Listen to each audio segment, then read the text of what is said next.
Hello everyone. आप सबका स्वागत है आपके अपने चैनल केक फॉर यू में। आज ये वो सामान है जिसके साथ मैं अपने केक को सजाऊंगी।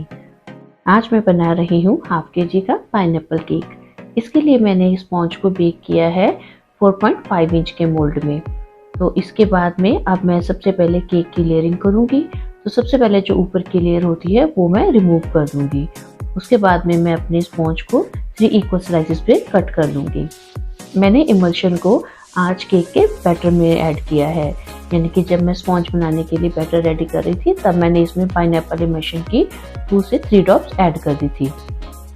तो यहाँ पर उसको बराबर लेयर्स में कट करने के बाद में बोर्ड के ऊपर क्रीम लगाकर और मैंने रख दी है केक की पहली लेयर और उसकी अच्छे से सोकिंग करने के बाद में उसके ऊपर अप्लाई कर दूंगी मैं क्रीम।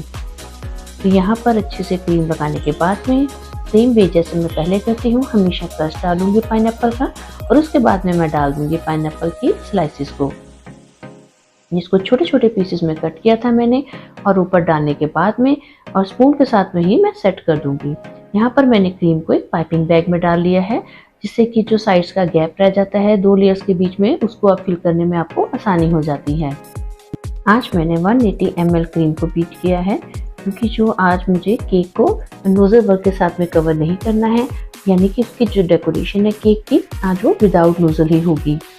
तो यहाँ पर 180 ml क्रीम को मैंने बीट किया है, जिससे मुझे केक को अच्छे से कवर करना है। जैसा भी केक मेरा कस्टमर बनवाना चाहता है मैं उससे रिलेटेड पिक्स उनको सेंड कर देती हूँ। फिर उनमें से जो केक का डिज़ाइन उन्हें पसंद आता है उस अकॉर्डिंग ही मैं उन्हें केक रेडी करके देती हूँ। तो जो डिज़ाइन मेरे कस्टमर ने सिलेक्ट किया था उसी के अकॉर्डिंग ही आज मैंने सारा केक को डेकोरेट करना है। यहाँ पर मैंने केक के ऊपर 3rd स्लाइस भी रख दी है और स्लाइस रखने के बाद में केक की लेयर को उठाकर मैं नीचे थोड़ी थोड़ी क्रीम फिल कर रही हूँ, जिससे कि जो हमारा केक का स्पॉन्ज है वो सेंटर में से उठा हुआ और साइड से नीचे की ओर गिरा हुआ ना दिखाई दे। अब इसके बाद में अब मैं केक की क्रम कोटिंग कर दूंगी। साइड पर भी अच्छे से क्रीम को स्प्रेड कर देंगे, साथ ही साथ बोर्ड भी क्लीन करते जाएं, क्योंकि जब हम स्प्रे बॉटल से स्प्रे करते हैं जो स्प्रे है वो हमारे बोर्ड के ऊपर भी बहुत ज़्यादा गिरता है, तो इसलिए उसको साथ के साथ ही आप साफ करते जाएं। और उसके बाद में मैंने टॉप पर भी थोड़ी सी क्रीम अप्लाई कर दी है और अच्छे से क्रम कोटिंग करने के बाद में हमेशा की तरह मैं केक को फ्रिज में सेट करने के लिए रख दूँगी। थोड़ी देर केक को सेट करने के बाद में अब मैंने उसी पाइपिंग बैग में फिर से क्रीम फिल कर ली है और उसके साथ में मैं सारे केक को कवर कर दूंगी। अच्छे से क्रीम अप्लाई करनी है, कहीं पर भी कोई गैप नहीं रहना चाहिए।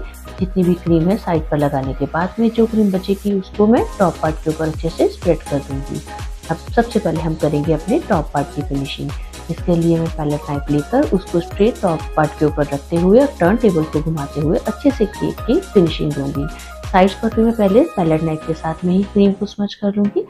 उसके बाद में अब मैं साइड्स की जो अच्छी सी फिनिशिंग के लिए स्क्रैपर का यूज़ करूँगी और स्क्रैपर के साथ में आपको तब तक फिनिशिंग देनी है जब तक ये क्रीम आपकी प्रॉपर्ली हर जगह पर अच्छे से फिनिश नहीं हो जाती है। अगर कहीं पर गैप्स रह जाते हैं तो आप उनको साथ के साथ फिल कर लीजिए।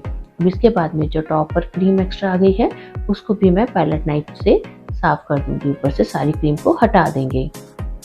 जितनी भी ऊपर एक्स्ट्रा क्रीम है उसको आप हल्के हाथ से पैलेट नाइफ को चलाते हुए वहाँ से हटा लीजिए और चाहे तो उसको किसी नैपकिन पर नहीं तो फिर स्क्रैपर के ऊपर भी आप लगा सकते हैं। इससे आपका हर बार जो पैलेट नाइफ है वो क्लीन होता जाएगा और आप फिर से उस पैलेट नाइफ को केक के ऊपर यूज़ कर सकते हैं।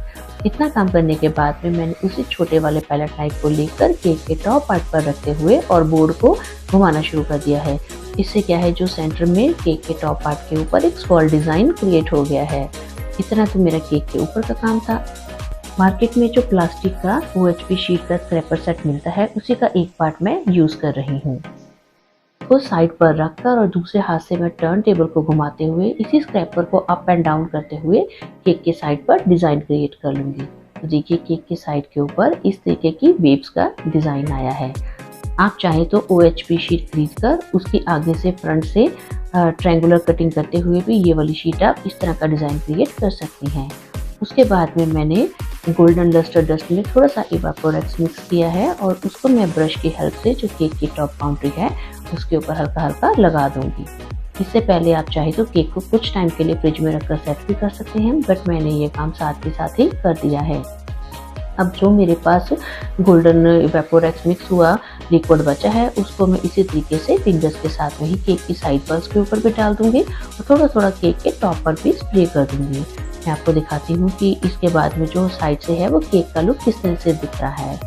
और साथ के साथ बोर्ड को भी जरूर साफ कर लीजिए, नहीं तो गोल्डन कलर अच्छे से बोर्ड के ऊपर फिक्स हो जाएगा, फिर आपको साफ करने में मुश्किल होगा। तो ये देखिए, ये है मेरा साइड का लुक।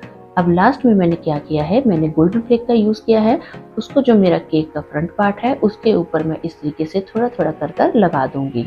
इसके साथ में जो केक का मेरा फ्रंट पार्ट है वो अच्छे से हाईलाइट हो जाएगा। मैं बोर्ड के ऊपर केक को हमेशा सेंटर के बजाय थोड़ा सा पीछे की तरफ रखती हूँ, यानी कि मैं थोड़ा सा बोर्ड के ऊपर फ्रंट की तरफ में थोड़ा सा स्पेस बचा लेती हूँ, ताकि हमें बाद में जो भी टेक्स्ट ऊपर लिखना हो वो केक के ऊपर ना लिखने के बजाय हम अपने केक के फ्रंट पार्ट के ऊपर लिखकर आप लगा सकते हैं। तो जब भी आपको केक बनाना हो तो आप ये अपने माइंड में रखिए कि आपको किस तरीके से केक के फ्रंट पार्ट पर लिखना है टेक्स्ट, या फिर सेंटर पर लिखना है, उसी अकॉर्डिंगली आप अपने बोर्ड के ऊपर केक को प्लेस किया कीजिए। तो यहाँ पर ये जो एडिबल फ्लेक्स है इसका काम खत्म हो गया है। अब इस फ्लेक के साइड पर ही मैं कुछ गोल्डन एडिबल पर्ल्स को लगा दूंगी, कुछ छोटे कुछ बड़े पर्ल्स लगाकर मैं ये जो साइड पर मैंने एक डिजाइन क्रिएट किया था इसको और भी मैं हाईलाइट कर दूंगी। आप चाहें तो यहाँ पर कंट्रास्ट में भी पर्ल्स लगा सकते हैं, बट मैं यहाँ पर पूरी डेकोरेशन गोल्डन के साथ में ही करने जा रही हूँ, इसीलिए आज मैंने बोर्ड भी गोल्डन कलर का ही यूज किया है। तो ये इतना फ्रंट पर काम करने के बाद में ये जो मेरा बीच का काम है पर्ल्स का, ये फ्रंट में कंप्लीट हो गया है। अब लास्ट में डेकोरेशन करने के लिए मैं नॉन एडिबल आर्टिफिशियल बॉल्स का यूज कर रही हूँ। ये मार्केट में कई कलर्स में अवेलेबल है। मैं यहाँ पर ये गोल्डन कलर की बॉल्स लगा रही हूँ। ये अलग अलग साइजेस में अवेलेबल होती हैं, ये आपको एक ही पैकेट में मिल जाती हैं। तो यहाँ पर मैंने अलग अलग साइज की बॉल्स को ऊपर लगा दिया है केक के, और 2 बॉल जो है मैं नीचे बॉर्डर में लगा रही हूँ। उसके बाद में मैंने वाइट एडिबल पर्ल्स लिए हैं, उनको मैंने केक के ऊपर लगा दिया है। इसके साथ में ही मैं कुछ गोल्डन और कुछ वाइट कलर के छोटे एडिबल पर्ल्स भी डाल दूंगी, जिससे कि मेरी केक की टॉप पार्ट की आइसिंग फिनिशिंग पूरी कंप्लीट हो जाएगी।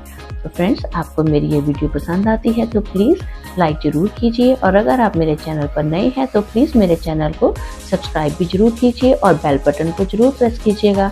तो मिलते हैं अगली वीडियो में। Till then bye bye, thanks for watching.